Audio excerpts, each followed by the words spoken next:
Hey guys, today we're going to be talking about 5 common faults that we see a lot of the BTB practice with regards to weight loss and how to avoid them. So I'm going to jump right into it. The number one fault we see with people trying to lose weight is drinking their calories. So what do I mean by that?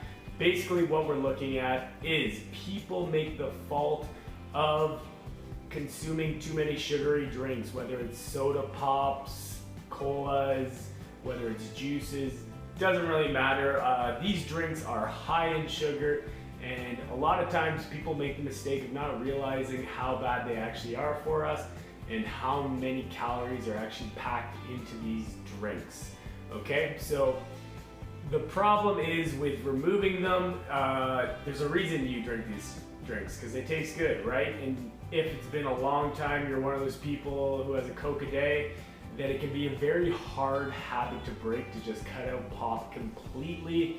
So I don't actually recommend that. What I would say instead is look at the alternatives. And to be perfectly honest, there's no better time than now to look at alternate pop solutions. So when we're talking about sodas, there's great drinks like Zevia out there. There's tons of sparkling water options and alternatives you can jump into. There really is a host of other 0-calorie options that have been sweetened with stevia, which are much better for you and will not provide a roadblock in your weight loss. So again, it's not always practical to tell people just to transition to only drinking water, but if we can take away these liquid calories in the forms of pops and juices and transition into sparkling water and these other alternatives that are 0 calories, again, I will link them below, then we can really see profound changes in our body composition. And again, this is an easy lifestyle change that you guys can adopt to make pretty dramatic changes in your weight loss, okay? So that was step 1, remove the pop. Number 2, what we are talking about is improving your sleep. And now you might not see a direct link between sleep and weight loss, but the research is actually pretty pronounced. And if you are looking to lose weight over time, it is very hard if you're sleeping less than 6 hours a night. Ideally, we want to strive for 8 hours, for some people even 9. Few things, weight loss aside, we see higher risk of neurodegenerative diseases, dementia, Alzheimer's. For those people who sleep 6 or less hours a day, there's also a lot of there's a cascade really of health consequences when you aren't sleeping enough.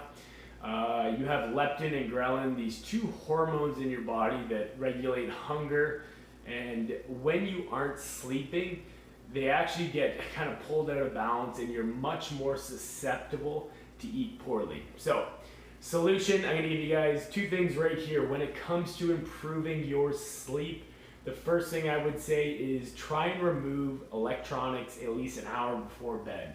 Reason being, when you use electronics, they actually emit what's called blue light, and that blue light can actually block your body's capacity to go into deeper REM style sleep. So again, remove the electronics, TV, tablet, whatever it might be, at least an hour before bed. Start to dim the lights, read a book, hang out with friends, start to unwind. That's going to help you a ton. Strategy number 2 is no caffeine in the afternoon. I'm not crazy. I'm not going to tell you to completely cut out coffee or whatever your drink of choice is, but if you can prevent yourself from using it in the afternoon, you are going to see a huge improvement in your sleep quality.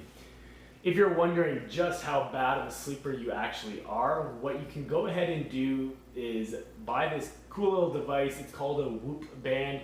A lot of athletes today use it to help with recover and dictate their training, but it's actually got a very cool feature that gives you kind of a report card every night on your sleep and gives you some feedback on how you can improve it. And I've seen some friends become pretty shocked at how bad they are at actually sleeping, and the Whoop band really kind of gives them a brighter picture of that. Again, so improving your sleep, trying to get 8 hours is going to do a lot for helping you with weight loss over time. And again, it's probably the quickest and easiest way to drastically improve your quality of life. So number 3, what we're talking about is under eating. So we see this a lot with people trying to lose weight is they will consume far too few calories early on and they'll see some pretty fast change. So they'll lose 5, 10, 15, 20 pounds in a very short period of time. And you might be thinking to yourself, this sounds great. Shouldn't I try to lose weight fast? And actually, this is where I'm going to disagree and say that I think a lot of people have the whole weight loss thing kind of misconstrued. The number one goal is not to change the number on the scale. And you might be kind of thinking about that as a contrarian idea. But really, when we look at weight loss, the most important thing is developing habits that we can sustain. And when you're eating 500, 800, 1,000 calories per day, not only are you going to have a negative cascade of hormones going on in your body that are actually going to slow down your metabolism, but you're actually adopting a lifestyle that is non-sustainable. So what does that mean? When you get finished with your diet and you hit your goal weight, you haven't developed a strategy or a skill set that is going to allow you to hold that weight off over time. An analogy I like to use is finance. So there's this concept, this idea that you hear people say all the time, if you take all the money in the world, take it from the wealthy, we go straight communism and we disperse it to everybody across the world.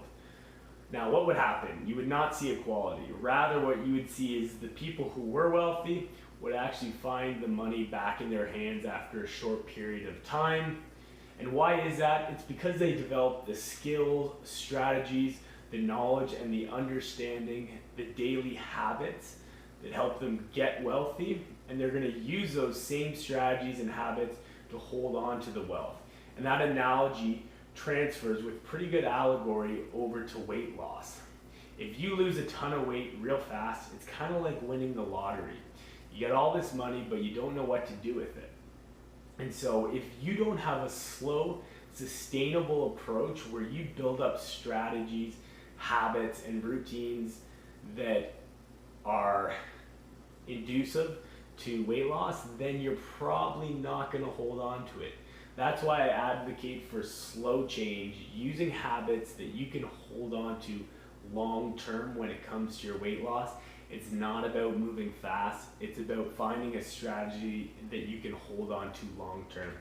And I always say to people, if you are at any point during your diet telling yourself, I can't wait for this to be over, this is not a strategy that I enjoy, then that's a good sign that you might not be on the best plan for you, because when you get off it, you're likely going to regress to the mean and go back to your old style of eating. So it has to be something you can enjoy and maintain through the course of your life. The next piece is remove domino foods. So what do I mean by domino foods? I'm not talking about the pizza. What I am talking about is those high calorie foods that are easy to eat like that. I'm talking about chips, ice creams, mixed nuts. For me, it's cheese. I love cheese. I can eat a block like that. Your best strategy is to get them out of the house, okay? And again, if that is going to be challenging for you, what you can find oftentimes is there's very viable solutions. So for cheeses, you can actually get low-fat cheeses that have a much lower caloric intake. For ice cream, if you're an ice cream lover, there's literally never been a better time in history. There's companies like Halo Top, Breyers just came out with a low-calorie ice cream, and there's a host of other options out there. But yeah, my advice is just remove these domino foods, those foods that you just eat mindlessly, and then there's 1,000, 2,000 calories into your day. Those can ruin your diet. Get them out of the house. That's the easiest thing. It's kind of like going to work each day and there's an elevator and a set of stairs. most people are just going to opt to the elevator because it's there, it's available. But if you're at a job site that just has stairs, you're not going to think anything of it, and you're just going to use it every single day. The same goes with these junk food, domino foods in the house. The last piece I'm going to talk to you guys about is that late night snacking. So we all do it, but it can be one thing that kills your diet because of this idea of decision fatigue. So what am I talking about? Well, as the day goes on, we actually have a reservoir of good decision making. And every decision we make, whether it's big or small during the day, depletes that tank. And so at the end of the day, late in the afternoon, when you're tired, when you're fatigued, that's when you're most likely to make poor decisions, especially regarding your food. So what I recommend is after dinner, brush your teeth, floss. That is a good strategy just to remove the temptation of eating a late night meal, and can really help with your sustainable long-term approach to weight loss, guys. So those are my 5 tips. I'll go over them again real quickly. Number 1, when we're talking about weight loss, don't drink your calories.